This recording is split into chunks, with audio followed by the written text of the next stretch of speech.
आज बात करते हैं बीओ की बुक्स के बारे में। बहुत लोग बार बार पूछते हैं, हालांकि मैंने इसके वीडियोस अपलोड किए हुए हैं। आप अगर प्लेलिस्ट में जाकर ढूंढेंगे तो वो आपको वहाँ पर वीडियोस पुराने मिल जाएंगे। और या तो चैनल का नाम सर्च करके बुक लिस्ट करके ढूंढिए तो भी मिल जाएगा आपको। फिर भी एक बार मैं बुक्स उनके लिए बताती हूँ जो बेस से तैयारी करना चाहते हैं, जो ज़ीरो से स्टार्ट करना चाहते हैं। देखिए, बुक्स की कोई लिमिट ही नहीं होती है, आप कितनी परचेज़ कर सकते हैं। आज आपको ये बुक दिख रही है, आज उसको ले आइए, आज उसको ले आइए। पर जब वो बुक यहाँ आपके ना आए तो उसका कोई मतलब नहीं है। पैसे वेस्टेज ऑफ मनी है, वेस्टेज ऑफ टाइम है। तो अब जो दौर चल रहा है वो स्मार्ट स्टडी का दौर चल रहा है। आपको अगर ऐसा कुछ मिले कि कई बुक्स का निचोड़ मिले तो कितना अच्छा हो आपके लिए।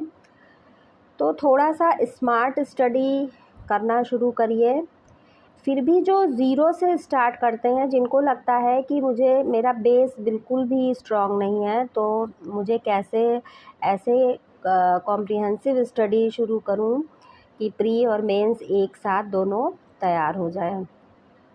तो ये जो जैसे अब टाइम अगर आपके पास अच्छा खासा है पूरा, तब तो आप कुछ टॉपिक्स जो होते हैं, जैसे प्री के लिए में पॉलिटी बहुत आता है, पॉलिटी का पोर्शन अच्छा खासा रहता है। पॉलिटी करंट तो आप उसी समय, मतलब करंट के लिए, करंट मैं छोड़ के बता रही हूँ। पॉलिटी रहता है, ज्योग्राफी का पोर्शन अच्छा रहता है। और हिस्ट्री जो होती है वो ऐसा इंडियन फ्रीडम मूवमेंट को तो आप बिल्कुल एकदम हर तरह से रट लीजिए कि उससे कहीं से भी कैसे भी क्वेश्चन आए तो आपके रॉन्ग ना हो।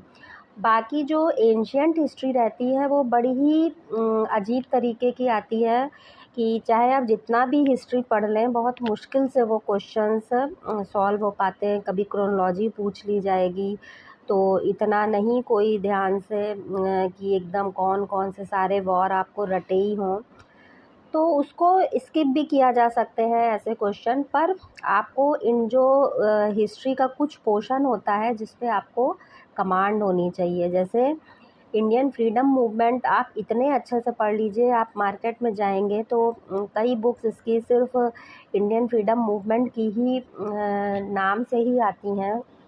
उनको आप, और मेरे बताने से कुछ नहीं होगा कि आप ये वाली परचेज़ करिए। होता है कि कभी किसी बुक की लैंग्वेज हमें समझ में कम आती है, किसी की ज़्यादा समझ में आती है। पर अगर एक शॉर्ट टाइम में, शॉर्ट पीरियड में आप दोनों की तैयारी करना चाहते हैं तो उसके लिए ये जो मार्केट, जैसे बहुत कम टाइम है आपके पास में, मान लीजिए आपके पास में 4 से 5 महीने बचे हैं और आप चाह रहे हैं कि आपकी तैयारी अच्छी हो जाए, एक बेस स्ट्रॉन्ग हो जाए आपका। वैसे तो किसी भी एग्ज़ाम के लिए कम से कम 1 ईयर की प्रिपरेशन अच्छे से, गहनता से होनी चाहिए। पर फिर भी अगर आपके पास इतना टाइम मैनेज नहीं हो पा रहा है, वेस्ट हो चुका है टाइम, तो आप ये जो घटना चक्र रहते हैं इनकी जो क्वेश्चंस रहते हैं और क्वेश्चन को जो डिस्क्रिप्शन दिए रहते हैं, इनको ज़रूर पढ़ा करिए। वो डिस्क्रिप्शन, क्वेश्चन तो एक ही पूछा गया है पर डिस्क्रिप्शन में कई चीज़ें आपकी और भी कवर हो जाती हैं। और कुछ चैनल्स ऐसे हैं, अब मैं नाम तो नहीं ले रही हूँ, जिसमें छोटी छोटी सी निकलती है मेंस के लिए, जैसे टू द पॉइंट करके एक आता है, उसमें उसका आप पढ़ सुनिए।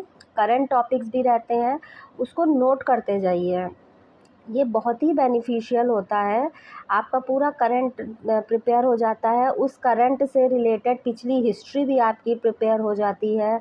उससे जितना रिलेटेड कि ये क्यों हुआ, इसका रीज़न क्या है, ऐसे बड़ा अच्छे से कवर दिया रहता है। तो उसको आप जो है नोट करते चलिए, और ये मेंस के आंसर राइटिंग में ये चीज़ें बहुत काम आती हैं। मैं आपको एक एग्ज़ाम्पल बताती हूँ कि एक क्वेश्चन मेंस में आया था कि ये जो दिल्ली में पॉल्यूशन हो जाता है, दिल्ली पंजाब इस एरिया में विंटर के टाइम पे, पराली जलाने से, तो उसका जो है वही क्वेश्चन वही था कि इसका क्या इसका क्योर हो सकता है, क्या इसको कैसे रोका जाए, कम किया जाए। तो मैं उस टाइम जब पढ़ रही थी तो मैंने किसी चैनल में देखा था कि किसी एक ट्रैक्टर का नाम उसमें लिखा था। इस टाइम तो मुझे वो याद नहीं आ रहा है, पर मैंने उसको अपने नोट्स में शामिल कर लिया था कि वो मुझे बड़ी नई चीज़ लगी कि उसका रिलेशन उस ट्रैक्टर का कुछ नाम था बाकायदा, मुझे इस समय मैं स्किप कर रही हूँ। और मैंने जब रिवीजन किए अपने नोट्स, क्योंकि ये बड़ा इम्पॉर्टेंट टॉपिक है, पोल्यूशन से रिलेटेड है, आता ही आता है, मैंने उसका नाम मेंशन कर दिया था। 4 नंबर का क्वेश्चन था कि पता नहीं 2 का था, मुझे ध्यान नहीं आ रहा है।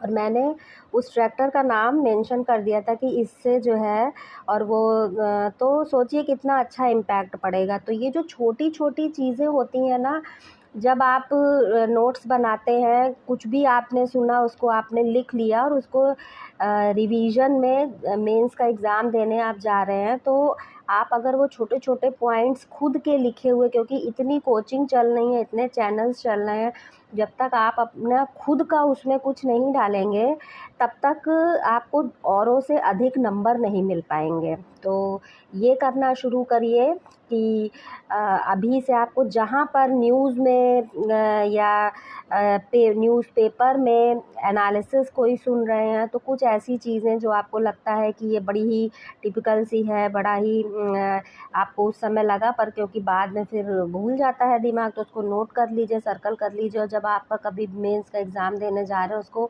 सिर्फ एक बार रिवाइज़ कर लेंगे तो वो चीज़ दिमाग में बैठ जाएगी। और जब वो चीज़ें आप अपने आंसर्स में डालेंगे तो एक अलग ही इम्पैक्ट आएगा। तो आप घटना चक्र की बुक्स जो हैं वो प्री के लिए भी मुझे बेस्ट लगती हैं, मेंस के लिए भी बेस्ट लगती हैं। तो ट्राई करके देखिएगा। बाकी अगर आप बहुत गहनता से पढ़ना चाह रहे हैं तो लक्ष्मीकांत जो है पॉलिटी के लिए तो बेस्ट मानी जाती है। पर मेरा मानना ये है कि एक ही सब्जेक्ट में बहुत ज़्यादा टाइम अगर दे देंगे तो फिर दूसरे सब्जेक्ट छूट जाते हैं। हमें कॉम्प्रिहेंसिव स्टडी करके करना है।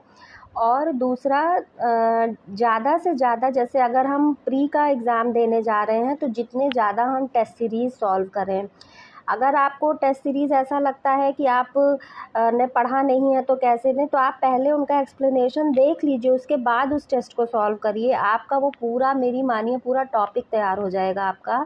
और क्वेश्चन भी आपके जब सॉल्व होने लगेंगे तो आपका कॉन्फिडेंस भी बूस्टअप करेगा। मेंस का एग्ज़ाम दे रहे हैं तो जितनी ज़्यादा आप आंसर राइटिंग प्रैक्टिस कर सकते हो टाइम बाउंड, तो ये सब चीज़ें अभी लगेगा कि बेकार हैं, पर सिर्फ यही काम आती हैं। मेंस के लिए आप चाहे जितनी मोटी बुक्स पढ़ लें, चाहे जो कर लें, जब तक आपने आंसर राइटिंग टेक्निक्स नहीं सीखी, अपने हाथों से लिखना नहीं शुरू करा, आप शुरुआत कर रहे हैं तो देख के लिखिए। आप अपने सामने क्वेश्चन रखिए, आंसर रखिए, क्वेश्चन भी लिखिए, आंसर भी देख के लिखिए। जब आप धीरे धीरे देख के लिखना शुरू करेंगे तो धीरे धीरे आपकी हैबिट बन जाएगी लिखने की, और आपको समझ में आने लगेगा कि क्या क्या चीज़ें इस आंसर में मुझे डालनी चाहिए। तो नेक्स्ट वीडियो में हम बात करेंगे कि एक आंसर को इफ़ेक्टिव बनाने के लिए क्या क्या करना है। Thank you.